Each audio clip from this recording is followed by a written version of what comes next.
A couple years ago, Motorola dived back into the flagship phone game with the Edge Plus. And while the phone didn't quite live up to its premium ambitions, I was cautiously optimistic for what might come next.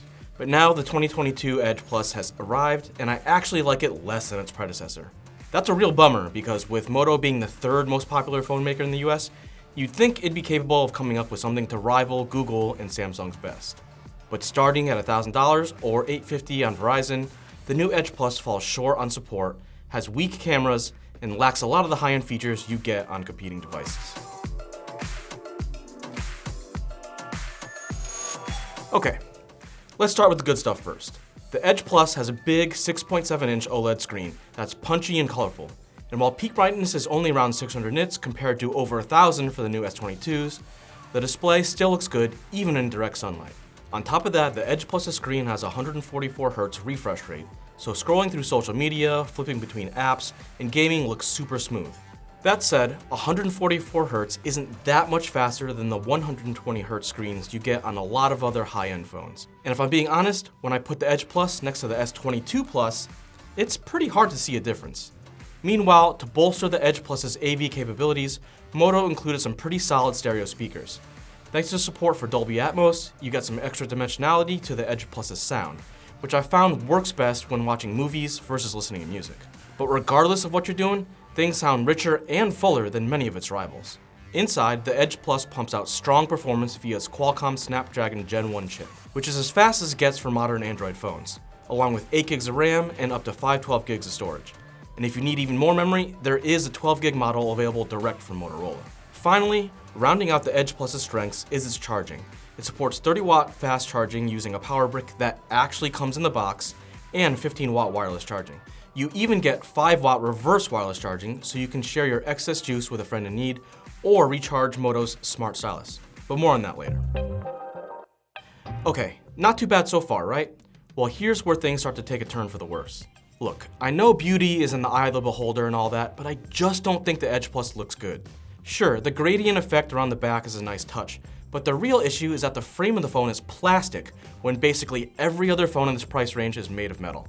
And in back, Moto uses glass to surround the Edge Plus's cameras, which looks like a weak attempt to steal some style points from the iPhone 13.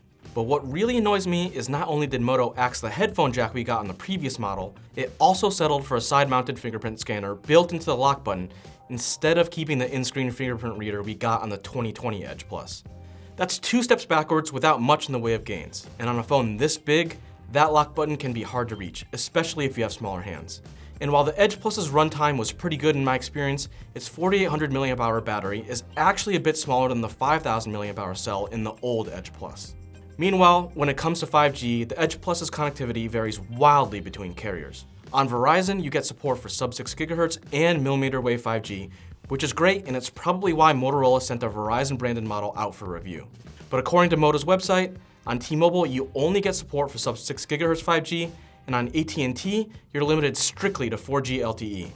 So on 2 of the US's 3 biggest carriers, you're not getting a very premium experience. And speaking of things that don't feel that high-end, Moto says the Edge Plus is only scheduled to get 2 years of Android updates and 3 years of bi-monthly security patches. Now that might have been fine a few years ago, but when Samsung is offering 4 years of both for all of its Galaxy S phones, and Google is offering 5 years of support for the Pixel 6, Moto software support just doesn't match up.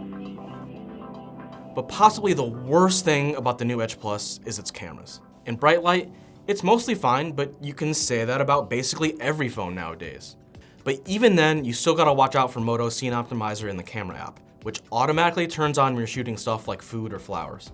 When I shot a picture of some fruit, the Scene Optimizer made oranges look almost radioactive. And even when I turned it off, colors were still wildly oversaturated compared to what I got from the S22 Plus. And if you know Samsung's image processing, that's saying something. On top of that, even though it looks like the Edge Plus has 3 rear cameras, you're really only getting 2 because one of those sensors is a 2 megapixel depth cam. That leaves a 50 megapixel ultra-wide cam that also shoots macro pics, and a 50 megapixel main camera, which once again is a step down from the 108 megapixel sensor on the previous Edge. Noticing a pattern here?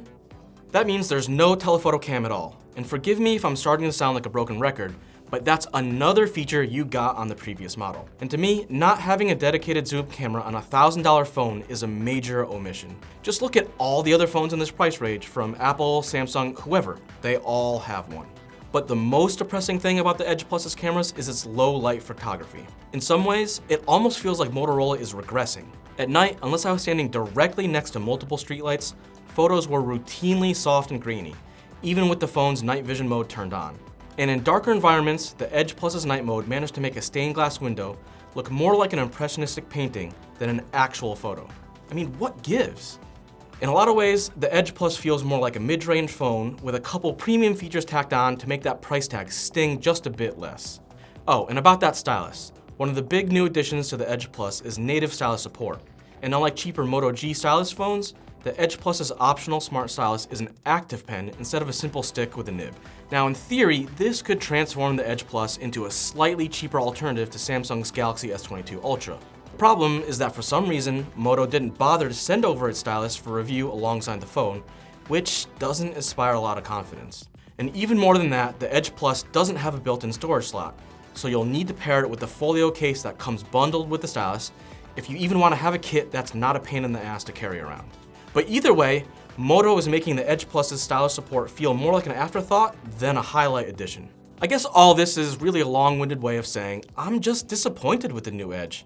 Not only does it struggle to compete with other phones in this price range, it feels like a downgrade from the previous model. And even with the phone costing $850 from Verizon or $900 from online retailers thanks to a $100 launch discount, the Edge Plus still feels overpriced. If you want a true flagship phone with a big screen and great cameras, get the S22 Plus or the Pixel 6 Pro. If you want an even cheaper phone and you don't mind only getting sub 6 GHz 5G, you can get a regular unlocked Pixel 6 direct from Google for just $600 or $700 from your favorite carrier. And for those who want a cheaper Galaxy Note, maybe just get a Galaxy Note, or more accurately, last year's Galaxy S21 Ultra, whose price has fallen down to just $750. And as for the Edge Plus line, if Moto can't do better than this, maybe the company should just stick to mid-range devices after all. I'm actually kind of shocked, but what do you think? Leave a comment down below, and don't forget to toss us a like and subscribe for more reviews coming soon.